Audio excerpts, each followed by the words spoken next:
এই যুদ্ধে আমরা আপনাদের পাশে আছি। আপনারা তো ফিলিস্তিনের পাশে ছিলেন, কিন্তু ফিলিস্তিনের ধ্বংসস্তূপ আর মৃত্যুপরিণত পরিণত হয়েছে।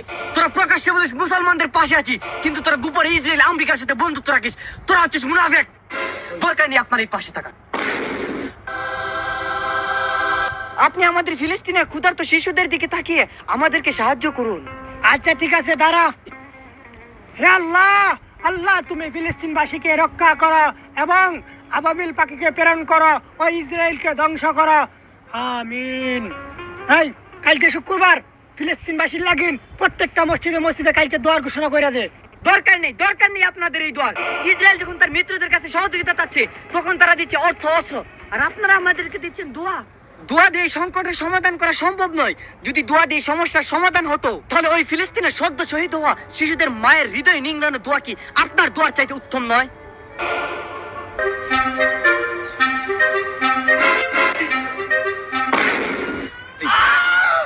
জায়গা দিয়েছি বলে পিছন পিছন চলে আসে হতাচারি। ওর জন্য সবকিছু আমার একদম রসা তলে গেল। তুই কেন এসেছিস? মোদিজি, আমাদের গরুগুলো খেতেও পারছি না, বাংলাদেশে বিক্রিও করতে পারছি না, এই গরুগুলো দিয়ে এখন কি করব? তা ঠিক বলেছিস, তার একটা আইডিয়া এসেছে।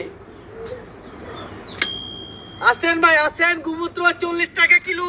40 টাকা। আসেন ভাই আসেন, নরেন্দ্র মোদীর প্রিয় খাবার গোবর। গোবর খেলে অসুখ ভালো হয়ে যায়। 40 টাকা কিলো। চলে আসেন, মাত্র 10 টাকা। নরেন্দ্র মোদীর শান্তি, আপনাদেরও শান্তি। এখানে খেলে বাড়িতে শান্তি। চলে আসেন, মাত্র 10 টাকা। স্যার দ্রুত নির্বাচনের ব্যবস্থা করেন। এত তারা কিসের? আমরা কি দেশের টাকা বাইরে পাচার করে দিচ্ছি? দেশের মানুষ কি খুব অশান্তিতে আছে? না। তাহলে নির্বাচন নিয়ে আপনাদের এত তারা কিসের? দেশের তো এখন অনেক সংস্কার বাকি। না মানে আমরা রাজনৈতিক দলগুলো না খেয়ে মানে বেকার পড়ে গেছি। বেকার থাকেন কেন? কাজ করে খেতে পারেন না?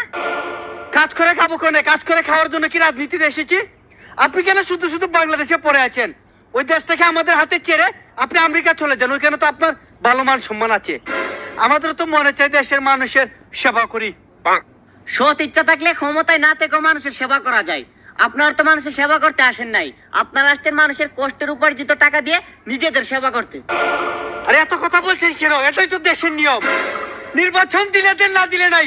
আন্দোলনের জন্য প্রস্তুত হন। হায় রে, এখন বুঝতে পারছি। কিরে তুই আসছ কিরে? কই আমি তো কান্দাছি। তুই কান্দস কিরে? আমার না আমার কফিলে স্বর্ণ দিতে না। তুই কি আর স্বর্ণের কথা কইতেছ? কেন তুই জানাস না সৌদি আরবে শুক্রবার ঈদ হইলে স্বর্ণ দে? আমার কফিল কি একটা আমারে দিয়েছে না। ব্যাগ খুলে গাছি। এই তো তুই কই পাইছস? কেরে তুই বাংলাদেশে শুনছিস না? এ আছে তো মার্কেট। বাংলাদেশে আজের গুজব তো সৌদি আরব চলে না। তার থেকে কামড় লাগলে আমও যাইবো, সালাও যাইবো, দুধ দে, তোমার খানি দে। তুমি কি মস্তান হয়েছো?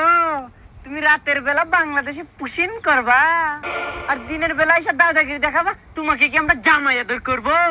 এক ইউনিফর্ম वाला को मारता हूँ तो अच्छा लगेगा क्या? এই ইউনিফর্ম পরে বাংলাদেশি কো গুলি করিয়া প্যার কাটার বেড়ামে ঝুলে রাখতা হু, তখন কি আমার ভালো লাগতা হু? আর করতাম না, কাম হইতো না। এই একালি সিদ্ধ ডিম লইয়া। আমি ডিম খাইতাম না, আমার পেট বের হয়। কাওয়াল লাগে না তো, তোর পিছন দিয়ে দিবার লাগিয়া। তুমি মাস্তান হয়েছো, বাংলাদেশে এসে মাস্তানি করবা।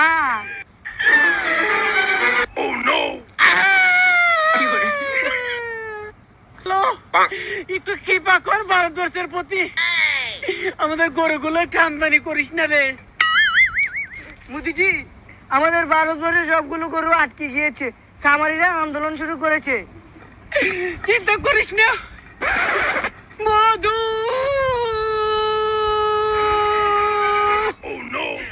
মধু তুই আসলু, আমি জানতুম তুই আসবে।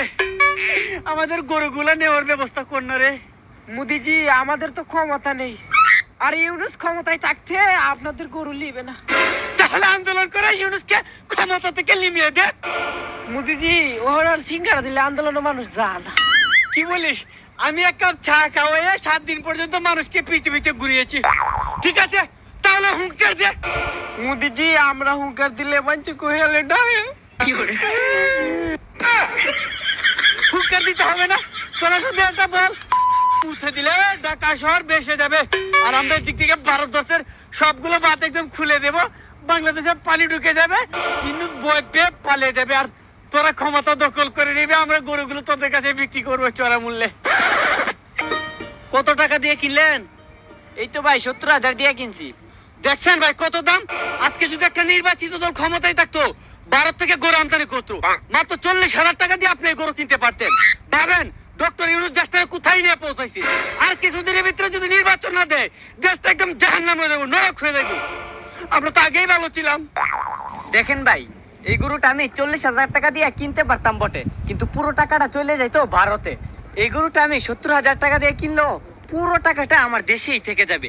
দেশের সাধারণ কৃষকরা লাভবান হবে, তারা আরো পশুপালনে উৎসাহিত হবে, দেশে নতুন নতুন খামার তৈরি হবে, দেশের গরিব মানুষের কর্মসংস্থান তৈরি হবে। ভাই, তাদেরও তো একটা হক আছে আমাদের প্রতি, তাই না? আর দেখুন, প্রতি বছরে গরু আমদানির নামে হাজার হাজার কোটি টাকা ভয়ঙ্কর রূপে ফিরবো। এই মিয়া নামেন, নৌকা চলবো না। এই তোর এত বড় সাহস! সাহসের দেখছেন কি? নৌকা থেকে নামেন, নাইলে টেঙ্গে নলা নাই গেলাই। আগেই তো ভালো ছিলাম।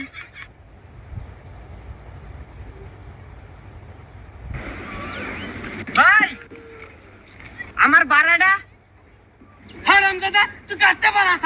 নেতা ছিল আসামে আওয়ামী লীগের 7 নং সভাপতি, তুই আমার থেকে ঠেসাস?